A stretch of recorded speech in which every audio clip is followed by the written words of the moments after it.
Hello. अच्छा, आज तक जो काम नहीं किया वो आज करवा रहा हूँ मैं।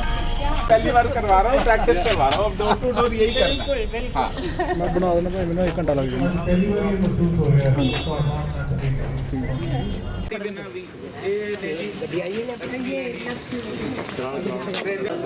अच्छा वो अपना वो भी हमने बूम बॉम से करना है जी, मीनाक्षी देखी जी। बिल्कुल।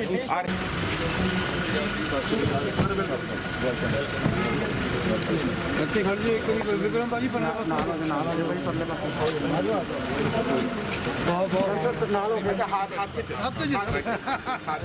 भाजी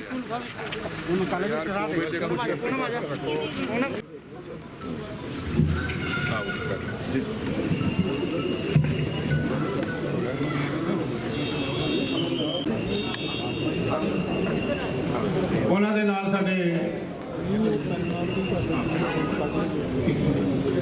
मैं करता था, कदम नहीं लोग लाया था। पर नहीं भरा है अपना डायरेक्ट। ਸਾਡੇ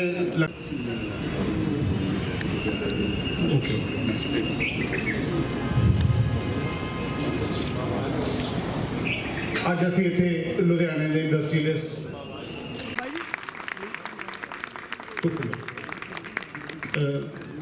ਇਸ ਤੋਂ ਬਾਅਦ ਮੈਡਮ ਕੁੱਕੂ ਗਰੇਵਾਲ ਨੇ ਤੁਹਾਨੂੰ ਜ਼ਮਾਨਤ ਕਰ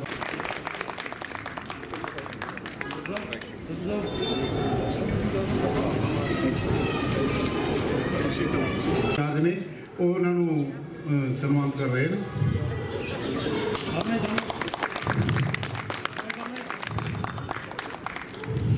ਇਲਾਕੇ ਦੇ कैंडिडेट ने बीजेपी के एडवोकेट विक्रम सिंह सिद्धू जिन्ना मुहताज नहीं है, बहुत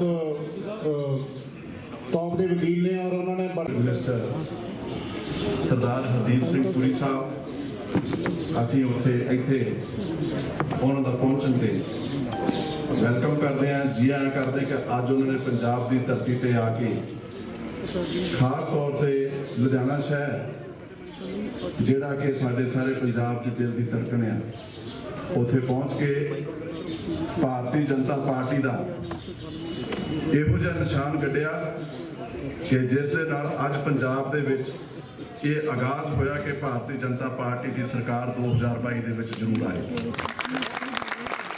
ਗਹਿਰਾਈਆਂ ਤੋਂ ਬਹੁਤ ਹੀ ਸਾਡੇ ਰਿਸਪੈਕਟਡ ਜਿੰਨੇ ਵੀ ਸਾਡੇ ਇੱਥੇ ਇੰਡਸਟਰੀਅਲਿਸਟ ਬੈਠੇ ਨੇ, ਮੈਂ ਸਾਰਿਆਂ ਦੇ ਨੇਮ ਲੈਣ ਲੱਗਿਆ ਤਾਂ ਮੈਨੂੰ ਲੱਗਦਾ ਸਾਰਾ ਵਕਤ ਜਿੰਨਾ ਕਿ ਸਾਨੂੰ ਮਿਲਿਆ ਸਾਰਾ ਨਾਮ ਲੈਣ 'ਚ ਲੱਗ ਜਾਣਾ ਆ। ਇਸ ਕਰਕੇ ਮੈਂ ਮਾਫੀ ਮੰਗਾਂਗਾ ਜੇਕਰ ਕਿਸੇ ਦਾ ਮੇਰੇ ਕੋਲ ਨਾਮ ਨਹੀਂ ਲੈ ਹੋਇਆ, ਬਟ ਮੈਂ ਸਾਰਿਆਂ ਦਾ ਹੀ ਖਾਸ ਤੌਰ ਤੇ ਆਪਣੇ ਪ੍ਰੀਸ਼ੀਅਸ ਟਾਈਮ ਨੂੰ ਆਪਣੇ ਕੱਢ ਕੇ ਇੱਥੇ ਪਹੁੰਚਣ ਤੇ ਬਹੁਤ ਬਹੁਤ ਧੰਨਵਾਦ ਕਰਦਾ ਆ, ਥੈਂਕਸ ਕਰਦਾ ਕਿ ਉਹ ਸਾਰੇ ਹੀ ਇੱਥੇ ਪਹੁੰਚੇ। ਔਰ ਖਾਸ ਤੌਰ ਤੇ ਮੇਰੇ ਵੱਡੇ ਭਰਾ ਪ੍ਰੇਮ ਗੁਪਤਾ ਜੀ ਜੋ ਮੰਚ ਤੇ ਵੀ ਬਿਰਾਜਮਾਨ ਨੇ, ਸਾਡੇ ਡੀਐਮਸੀ ਹਸਪੀਟਲ ਦੀ ਮੈਂ ਕਹਾਂਗਾ ਕਿ ਲੁਧਿਆਣਾ ਸ਼ਹਿਰ ਦੀ ਲਾਈਫ ਲਾਈਨ ਉਸ ਦੇ ਸੈਕਟਰੀ ਨੇ, ਅਸੀਂ ਉਹਨਾਂ ਦਾ ਵੀ ਇੱਥੇ ਖਾਸ ਤੌਰ ਤੇ ਪਹੁੰਚਣ ਤੇ ਬਹੁਤ ਬਹੁਤ ਧੰਨਵਾਦ ਕਰਦੇ ਹਾਂ। ਸਾਡੇ ਇਸ ਇਲੈਕਸ਼ਨ ਦੇ ਇੰਚਾਰਜ ਰਾਮ ਗੁਪਤਾ ਜੀ, ਸਾਡੇ ਜ਼ਿਲ੍ਹੇ ਦੀ ਇਕਾਈ ਦੇ ਜਨਰਲ ਸੈਕਟਰੀ, ਉਹਨਾਂ ਦਾ ਬਹੁਤ ਵੱਡਾ ਸਾਡੇ ਇੱਥੇ ਯੋਗਦਾਨ ਹੈ। ਸਾਡੇ ਸਾਰੇ ਹੀ ਇਸ ਇਲੈਕਸ਼ਨ ਪ੍ਰੋਸੈਸ ਨੂੰ ਚਲਾਉਣ ਦੇ ਵਿੱਚ ਅਸੀਂ ਉਹਨਾਂ ਦਾ ਆਪਣੇ ਦਿਲ ਦੀਆਂ ਵੱਖ-ਵੱਖ ਸੰਸਥਾਵਾਂ ਦੀਆਂ, ਲੇਡੀਜ਼ ਕਲੱਬ ਦੀਆਂ ਪ੍ਰੈਜ਼ੀਡੈਂਟ, ਸਾਰੀਆਂ ਮੇਰੀਆਂ ਰਿਸਪੈਕਟਡ ਭੈਣਾਂ, ਸਾਰੇ ਹੀ ਮੇਰੇ ਰਿਸਪੈਕਟਡ ਬ੍ਰਦਰਸ ਜਿੰਨੇ ਵੀ ਇੱਥੇ ਪਹੁੰਚੇ ਨੇ, ਮੈਂ ਉਹਨਾਂ ਸਾਰਿਆਂ ਸਿੰਘਲ ਜੀ ਸਾਡੇ ਜ਼ਿਲ੍ਹੇ ਦੇ ਪ੍ਰਧਾਨ, ਉਹ ਵੀ ਆ ਪਹੁੰਚੇ ਨੇ ਸਾਡੇ ਇਸ ਖਾਸ ਮੀਟਿੰਗ ਦੇ ਵਿੱਚ। ਅਸੀਂ ਉਹਨਾਂ ਦਾ ਵੀ ਇੱਥੇ ਪਹੁੰਚੇ ਤੇ ਜੀ ਆਇਆਂ ਵੈਲਕਮ ਕਰਦੇ ਹਾਂ। ਬਹੁਤ ਬਹੁਤ ਧੰਨਵਾਦ ਉਹਨਾਂ ਦਾ। ਔਰ ਸਾਡੀ ਸਟੇਟ ਦੇ ਬਹੁਤ ਧੰਨਵਾਦ ਕਰਦੇ ਹਾਂ ਕਿ ਵੱਖ-ਵੱਖ ਸਮਿਆਂ ਦੇ ਪੰਜਾਬ ਦੇ ਵਿੱਚ 80% EMPLOYMENT ਜਿਹੜੀ ਆ ਉਹ ਸਾਡੀ ਇੰਡਸਟਰੀ ਦੇ ਵਿੱਚ ਖਪਤ ਹੋਈ ਆ। ਔਰ ਜਿਹੜਾ ਕਮ ਸੇ ਕਮ ਸਾਡੇ ਲੁਧਿਆਣਾ ਸ਼ਹਿਰ ਦਾ ਰੈਵਨਿਊ ਆ, ਨੀਅਰ ਅਬਾਊਟ 90% ਜਿਹੜਾ ਰੈਵਨਿਊ ਆ ਉਹ ਸਾਨੂੰ ਇੰਡਸਟਰੀ ਤੋਂ ਆਉਂਦਾ, ਤਾਂ ਹੀ ਸਾਡੇ ਕੰਟਰੀ ਦੀ, ਸਾਡੀ ਸਟੇਟ ਦੀ ਡਿਵੈਲਪਮੈਂਟ। ਔਰ ਜਿਹੜੀ ਸਾਡੇ ਇੰਡਸਟਰੀਜ਼ਮ ਦਾ ਅਰਾਜਕਤਾ ਵਾਲਾ ਸਾਡੀ ਸਟੇਟ ਦੇ ਵਿੱਚ ਰਾਜ ਹੈ। ਮੈਂ ਦੱਸਣਾ ਚਾਹਾਂਗਾ ਸਿਸਟਮ ਚੱਲ ਰਿਹਾ ਮੌਜੂਦਾ, ਜਿਹੜਾ ਐਡਮਿਨਿਸਟ੍ਰੇਸ਼ਨ ਆ ਮੌਜੂਦਾ, ਜਿਹੜਾ ਸਿਸਟਮ ਆ, that is the responsible for ਦਿਸ। ਕਿੱਥੋਂ ਹੋਣੀ ਭਾਈ ਕੋਲ ਉੱਤੇ ਜਾਣ ਦਾ ਰਸਤਾ ਦੇ ਹੋ ਗਈ ਮੇਰੀ ਹੋ ਗਈ ਬਹੁਤ ਠੀਕ ਹੈ ਤੁਸੀਂ ਜਾਓ ਨੀਚੇ ਆਹ ਦੇਖ ਲਓ ਠੀਕ ਹੈ ਉੱਤੇ ਦੇਖਣਾ ਰਸਤਾ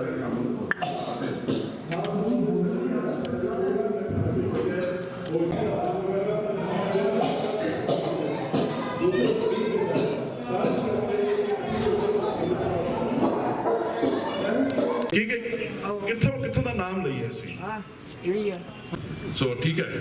So since they know, I thought if I cut you short a little, it doesn't matter because I think you invited me to say something कि ਅਸੀਂ ਇੰਡਸਟਰੀ ਵਾਸਤੇ ਕੀ ਕਰ ਸਕਦੇ ਹਾਂ।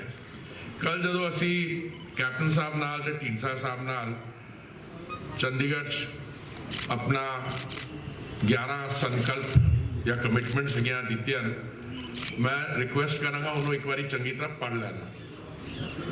ਪੰਜਾਬ ਵਿੱਚ ਇੰਡਸਟਰੀ ਦਾ ਨੁਕਸਾਨ ਹੋਇਆ, that is well known. Punjab, which Ludhiana was a premier industrial center not only for Punjab, the development of industry in Punjab, I don't want to go into my personal links with Ludhiana, but I can tell you I've been aware of, so that was a long time ago.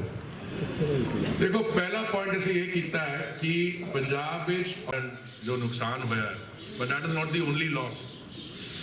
ਤੁਹਾਡੇ ਇੱਥੇ ਬਾਕੀ supply lines ਵੀ ਰੁਕੀਆਂ ਰਹੀਆਂ ਨੇ, ਖਾਲੀ ਉਹ salaries ਲਗਾ ਦਿੰਦੇ ਨੇ, ਇਹਨਾਂ ਦੀ ਦੂਸਰੀ ਇੰਸਟਾਲਮੈਂਟ ਆਉਂਦੀ ਨਹੀਂ।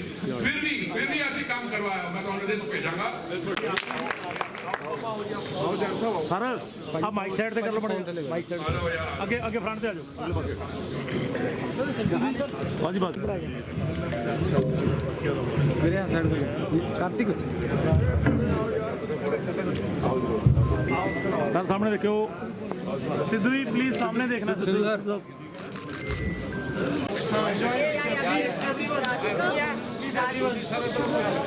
एक सेकंड साइड हो जाए, मैं कर लेना सारे कंबाइन। हाँ जी सर, इधर विक्रम भाजी भारतीय जनता पार्टी जिंदाबाद, भारतीय जनता पार्टी जिंदाबाद, भारतीय जनता पार्टी जिंदाबाद, भारत माता की जय, भारत माता की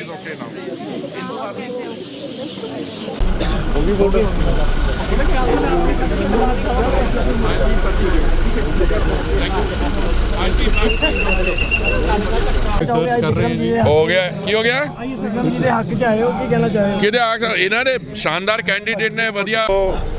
ਅੱਜ ਸਾਡੇ ਬਹੁਤ ਹੀ honourable union minister Hardeep Singh Puri Sahib ਨੇ ਲੁਧਿਆਣੇ ਵਿੱਚ ਆ ਕੇ ਸੈਂਟਰਲ ਗਵਰਨਮੈਂਟ ਦੀਆਂ ਪ੍ਰਾਪਤੀਆਂ ਬਾਰੇ ਬਿਲਕੁਲ ਦੱਸਿਆ, ਔਰ ਜੋ ਉਹਨਾਂ ਨੇ ਫੰਡ ਸੈਂਟਰਲ ਸਟੇਟ ਗਵਰਨਮੈਂਟ ਨੂੰ ਭੇਜੇ ਸਨ, ਉਹਨਾਂ ਦਾ ਸਾਡੇ ਲੁਧਿਆਣਾ ਸ਼ਹਿਰ ਦੇ ਵਿੱਚ ਬਹੁਤ ਵੱਡੇ ਲੈਵਲ ਤੇ ਮਿਸਯੂਜ਼ਿੰਗ ਹੋਈ। ਸਰ ਇੰਡਸਟਰੀ ਦੇ ਬਾਰੇ ਵੀ ਲੋਕਾਂ ਦੇ ਨਾਲ ਬਿਲਕੁਲ ਉਹਨਾਂ ਨੇ ਕਿਹਾ ਕਿ ਭਵਿੱਖ ਦੇ ਵਿੱਚ ਲੁਧਿਆਣਾ ਸ਼ਹਿਰ ਦੀ ਇੰਡਸਟਰੀ ਦੇ ਵਿੱਚ ਬਹੁਤ ਵੱਡੇ ਲੈਵਲ ਤੇ ਇਨਵੈਸਟਮੈਂਟ ਹੋਏਗੀ, ਜਿਹਦੇ ਨਾਲ ਪੰਜਾਬ ਦੀ ਇੰਡਸਟਰੀ, ਖਾਸ ਤੌਰ ਤੇ ਲੁਧਿਆਣਾ ਸ਼ਹਿਰ ਦੀ ਇੰਡਸਟਰੀ ਜਿਹੜੀ ਰਿਵਾਈਵ ਵੀ ਹੋਏਗੀ ਔਰ ਅੱਗੇ ਵੀ ਚੱਲੇਗਾ।